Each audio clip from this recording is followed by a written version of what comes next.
Nous sommes aujourd'hui le 21 mai 2020. Une grande nouvelle vient de nous parvenir. Dans le secret, le président Félix a mis fin à ses relations avec l'ancien régime, l'ancien président. Tout est parti de l'annonce de la Cour constitutionnelle lorsque cette Cour a déclaré que les FCC, les CACH, la MOUCA ne sont pas reconnus par la Constitution. Par conséquent, ces institutions, ces structures, ces organisations cessent d'exister comme majorité au Parlement. Tout est parti de là. Quand cette nouvelle est arrivée, avec la restitution dans les droits de Bahati Lukwebo, dans les conflits qui l'opposaient à Madame Nene Nkoulou, Joseph Kabila s'est précipité pour aller rencontrer le président Tshisekedi. Tshisekedi l'attendait sans rien dire. Quand il est arrivé chez Tshisekedi, ils ont commencé à parler. Joseph Kabila, comme d'habitude, il vient encore avec des propositions sur les entreprises publiques, la répartition, où il s'octroie 65% contre 35%. Tshisekedi lui dira non en face. Il dit, ça ne se fera pas. Cette fois-ci, je serai le seul à pouvoir ordonner tous ceux qui vont travailler avec moi.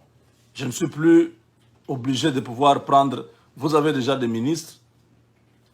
Au niveau des institutions comme les entreprises publiques, je vais nommer des Congolais qui sont expérimentés, qui sont compétents, qui ont la technique, qui savent ce qu'il faut faire parce que j'ai besoin du résultat. Je n'irai pas dans ces nominations encore avec des politiciens pour que je puisse davantage m'enfoncer. Déjà avec le gouvernement, vous voyez combien vos ministres sont en train de saboter mon action. Au niveau des entreprises publiques, il n'y aura plus rien de tout ça. Joseph Kabila a tapé sur la table. Il s'est fâché. Félix lui a dit, vous avez déjà ma réponse. Tout ce que vous voulez, faites-le. Mais moi, je ne prendrai personne de votre part pour travailler avec moi dans les entreprises publiques. À cette parole, Joseph Kabila était dans tous ses états. Il est sorti, il est entré dans sa voiture, il est parti.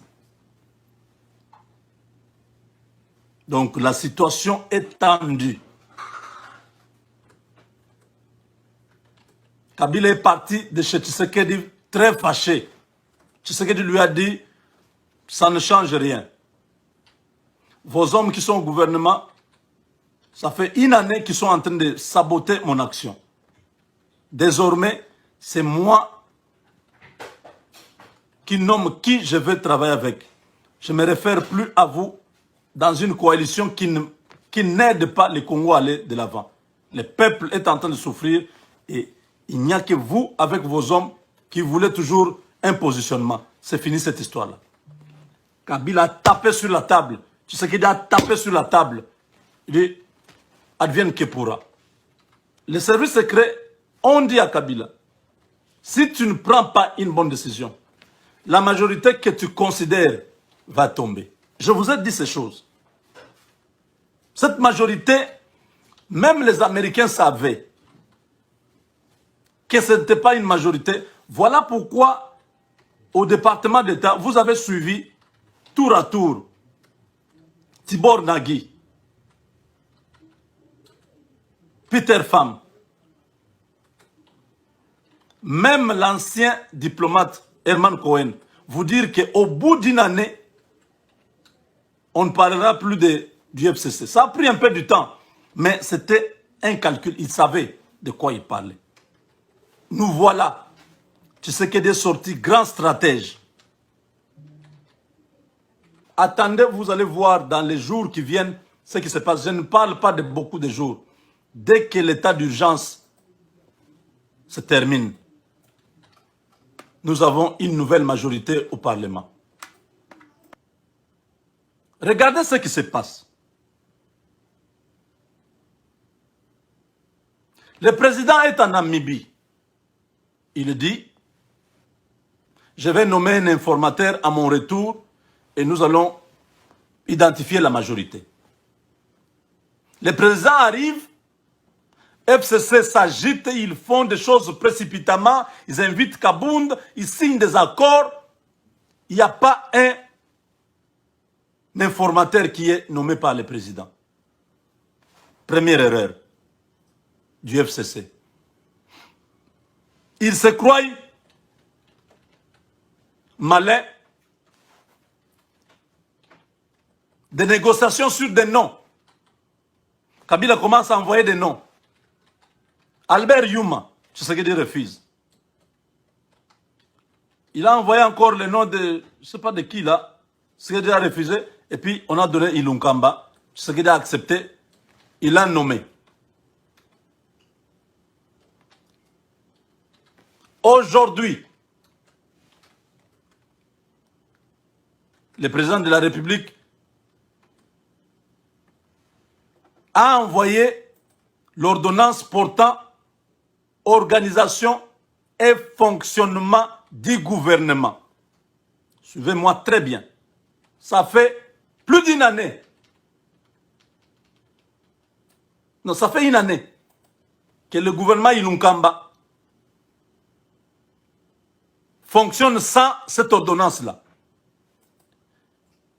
La Kabylie ne comprenait pas pourquoi Tshisekedi ne voulait pas envoyer cette ordonnance à la Cour constitutionnelle. Maintenant, l'ordonnance est partie. Le juge constitutionnel va statuer sur cette ordonnance et va constater l'irrégularité de la nomination de Ilunkamba. C'est-à-dire, la procédure n'a pas été respectée selon l'article 78 de la Constitution, qui demande la nomination d'un informateur qui a une durée de 30 jours pour identifier une majorité au Parlement.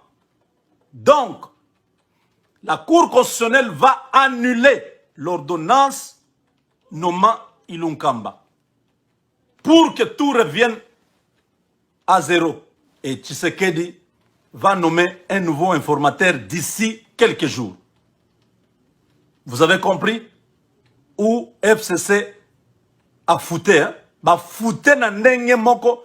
Tous ces constitutionnels, tous ces professeurs d'université n'ont pas compris Tshisekedi qui n'a pas un diplôme, qui n'a jamais été à l'école, qui ne connaît rien, qui ne sera pas compétent, qui ne va pas diriger le pays, qui a été nommé, qui était vendeur de pizza. Aujourd'hui, l'homme a sorti son grand jeu. Ils sont cuits. Pourquoi? Parce que le FCC a été déclaré